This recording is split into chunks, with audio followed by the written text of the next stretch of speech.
Eu sou a professora Adriana e vou lecionar língua portuguesa para o 7º ano do Colégio Emaús. Antes de dar início à nossa aula, eu vou ler algumas orientações. Se o professor enviar algo para ser lido, antes, leia. Escolha um lugar tranquilo para assistir sua videoaula. Faça as atividades com base na videoaula. Hoje nós vamos falar sobre usos de variedades linguísticas. O que é o uso dessas variedades? Vou iniciar com a linguagem formal ou padrão, ou seja, se eu disser linguagem formal ou linguagem padrão, é a mesma coisa, tá? Então, a linguagem formal é uma linguagem mais trabalhada, a qual devemos usar em certas circunstâncias, como em trabalhos escolares, em trabalho acadêmicos, em uma entrevista de emprego, em uma produção de texto, principalmente quando essa pedir, ok? Então, essa linguagem é uma linguagem mais difícil de ser falada? Não, não é uma linguagem difícil. É uma linguagem a qual as pessoas não estão habituadas a dizer, a conversar através dela. Então, por isso que muitos acham que é uma linguagem difícil. Mas a partir do momento que você aprende as regras gramaticais na escola e que você faz o uso dessa linguagem, ela vai se tornando uma linguagem mais fácil, uma linguagem mais tranquila no seu dia a dia. É errado falar a linguagem oposta, ou seja, a linguagem informal? Não é errado. Desde que a pessoa entenda o que você está falando, não é errado. Mas nós temos que tomar cuidado porque em certas ocasiões, em certos lugares, não é adequado ficar falando essa linguagem formal o tempo todo, ok? Vamos ver alguns exemplos dessa linguagem formal. Quando eu digo amanhã vamos no parque, eu estou usando a linguagem formal. Por quê? O correto seria amanhã vamos ao parque e não no parque. Quando eu falo no, é que eu já estou nesse lugar. Por exemplo, quando estou no cinema, gosto de silêncio. Então, quando eu já estou nesse lugar, eu vou usar o no. Quando eu vou para esse lugar, eu uso o a ou ao, que seria o quê? Uma preposição, e eu uso até a crase quando eu usar em palavras femininas, antes de palavras femininas. Exemplo, amanhã vamos à igreja, à cerimônia, tá? Ao parque, ao cinema. Então, quando eu vou a algum lugar e não no algum lugar, tá? No é quando eu estou em algum lugar, tá bom? Então, essa frase, amanhã vamos no parque, ela está na linguagem coloquial. E amanhã vamos ao parque, na linguagem formal. Devemos usar ao, principalmente, ou a craseado, principalmente na escrita, ok? Outro exemplo, ontem eu vi ela na rua. Quando eu digo ontem eu vi ela na rua, eu também estou usando uma linguagem não formal, tá? Essa frase está errada se eu analisá-la na escrita ou em algum lugar que eu devo usar a linguagem formal. Então, quando eu digo assim, eu amo ela, eu amo ele, olha como que sou estranho essa frase. Por quê? Porque eu usei o pronome errado. Eu não digo ontem eu vi ela, ontem eu a vi. Eu troco esse ela pelo pronome a e não pelo ela. Ontem eu a vi na rua. Não tem crase porque é um pronome, ok? Bom, então a linguagem correta, o que eu já havia falado, ontem eu a vi na rua. Da mesma forma que eu o amo, eu a amo, ok? Ao contrário da linguagem formal, eu tenho a linguagem informal, que é aquela linguagem mais despreocupada, menos convencional, sem o uso de regras gramaticais. Lembra que nos exemplos anteriores, eu falei do pronome e falei também eu falei do pronome a, né? E falei ontem eu vi ela, ontem eu a vi. E o primeiro exemplo que eu dei, vamos ver se ele passa aqui de novo. O primeiro exemplo que eu dei, eu falei ao e não no, porque aí já é um caso de regência, ok? Ao contrário disso, é como eu digo, eu tenho o quê? A linguagem formal. Na linguagem formal, eu vou usar. Ontem vi ele na rua, em vez de ontem eu ouvi na rua, tá? Então, essa é que é a linguagem formal. Quando eu faço uso das regras gramaticais, eu faço uso dos pronomes corretos, da concordância verbal correta, da regência correta, ok? E quando eu não faço uso dessa regra gramatical, eu não faço corretamente essas concordâncias, assim como nos exemplos que eu dei anteriormente. Esse exemplo de linguagem formal é uma situação a qual nós devemos usar a linguagem formal, porque é uma entrevista de emprego.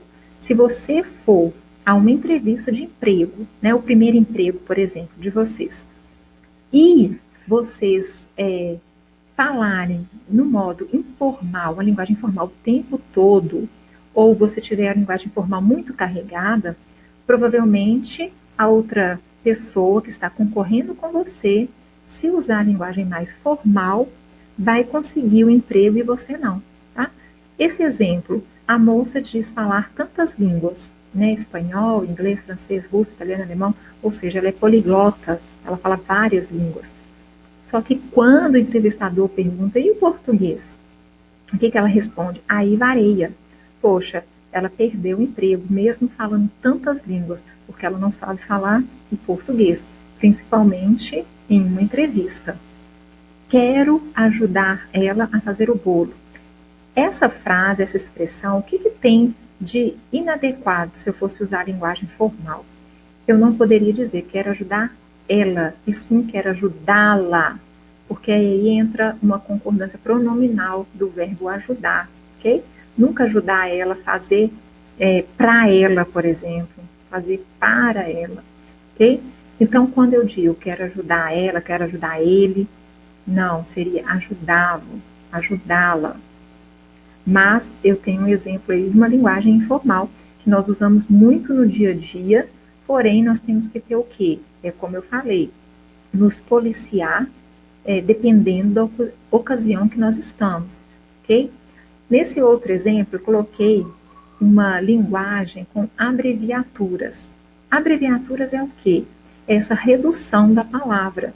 E quando nós fazemos o uso de reduções de palavras, nós estamos usando sim a linguagem formal. Só que quando eu posso usar esse tipo de linguagem? Quando eu estiver, por exemplo, conversando no WhatsApp com um amigo, com um parente, com uma pessoa que eu tenho intimidade. Por quê? Tanto ela vai entender o que eu estou escrevendo, quanto eu estou fazendo ali o uso daquela linguagem formal, que não devemos fazer na escrita. Só que o WhatsApp, o Facebook, né, essas redes sociais, elas são uma exceção, porque geralmente, quando você conversa com alguém, você já tem intimidade com aquela pessoa. Se você não tiver, por exemplo, se for um chefe, ou se for uma pessoa que gosta de usar sempre essa linguagem mais formal, é bom escrever sem abreviaturas, porque essas abreviaturas, igual ali, hoje, fazer, casa, também, né, todas elas estão abreviadas e estão na linguagem formal. Então, quando você for escrever com uma pessoa que você não tem tanta intimidade, ou que seja alguém que você sabe que você não pode escrever dessa forma, você vai usar a linguagem formal, tá? E nas produções de texto, sempre formal, a não ser que te peça uma linguagem informal, o que é impossível, tá? Quando eu escrevo um conto, uma crônica ou um poema, eu posso até fazer uso de algumas dessas linguagens, da linguagem formal. Porém, eu não posso carregar o meu texto somente com essas linguagens. Por quê? Porque quando eu escrevo um conto, por exemplo, eu vou escrever um conto, que o conto é um gênero textual menor, não é um gênero extensivo. E ele fica ali entre poucos personagens. É algo que você vai contar da sua vida, por exemplo, um acontecimento que você teve e que te marcou muito. Ah, então eu vou escrever um conto sobre aquela viagem. Então, dentro desse conto, você vai escrever, por exemplo, a gente foi, né, num lugar lá. Vamos supor, fui viajar e fui conhecer alguns lugares. Aí eu fui com a minha família. Então, a gente foi. Quando eu falo assim, a gente foi, está numa linguagem formal, mas aceitável hoje em dia se você escrever um texto literário. Se você escreve um texto científico, uma dissertação, uma reportagem, lógico que você não vai escrever dessa forma, a não ser que te peçam e você vai fazer entre aspas, a professora ou quem for ler vai perceber que você fez propositalmente, ok? As gírias são expressões características de cada região, dos jovens, dos adolescentes e dos adultos também, tá? O que que acontece? A gíria não é uma linguagem de marginal, porque antes pensava-se dessa forma, marginal que fica usando gíria. Não. Hoje nós percebemos que todas as pessoas usam gírias. Só que o que que acontece? Os jovens e os adolescentes costumam carregar muitas palavras. Tem pessoas que, jovem, adolescente, principalmente, até adulto, que falam o tempo todo através de gíria. Então isso é ruim. Às vezes a gente nem consegue entender o que a pessoa está falando. Então nós devemos evitá-la em excesso, sim. E em entrevistas, em produção de textos, em lugares que não seja adequado, também devemos evitá-las. Eu dei vários exemplos, vamos ver o primeiro. A professora, eu e os brother tudo, tipo assim, não estamos achando maneiro as paradinhas do new português. Então aqui é uma frase, uma oração carregada de gírias e ele até mistura o inglês, né? Ele fala new, novo, brother, irmão. Então quando ele fala essa frase, a professora fica assustada porque nem ela entende. É muito carregado de gíria, igual aqui, ó. Tipo, eu nem curto esses malucos que só trocam ideia falando gíria, tá ligado?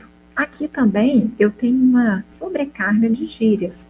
Eu preciso disso? Só falar através de gírias? Não. Às vezes a pessoa não vai nem te entender. A mesma coisa que eu tenho vários exemplos de gírias, geralmente usadas por jovens e adolescentes. Isso não significa que adulto não usa gíria. Usa sim. Eu acho que em menos frequência do que um jovem, mas usa também, tá? Exemplos de algumas. Partiu, na moral já é essa parada, caraca, sinistro, maneiro. E aqui tá um exemplo claro do que eu falei, adulto também usa gíria. E aí, mano, brother, você vê que são duas pessoas engravatadas, de terno, e que estão fazendo uso da gíria. O que não é errado, mas devemos evitar o exagero, e em certos lugares e nos textos, ok? Variedade geográfica é aquela variedade que eu tenho dos estados, dos países, dos municípios, tá? Por exemplo, são as peculiaridades que nós temos na nossa região. O ai, sou, né, trem. E eu falo né o tempo todo. É uma oralidade, uma marcação da minha oralidade que eu tenho que me policiar, mas às vezes sai involuntariamente. Não tem como eu pensar para falar o tempo todo. Então, eu uso muito né. Às vezes você usa o trem, o ai, e nem percebe. Bichinho rachente, geralmente é lá do Nordeste. Aqui eu tenho o mapa do Brasil. Por que eu coloquei esse mapa? Porque o Brasil tem 5 regiões. Vocês lembram disso? Com certeza, né? Quais são elas? Norte, Nordeste, Centro-Oeste, Sudeste e Sul. Então eu coloquei para vocês porque cada região eu tenho essa marca na oralidade. Ó, curumim, véi, piá, mano, oxente. Então, esse oxente, né? Então é engraçado.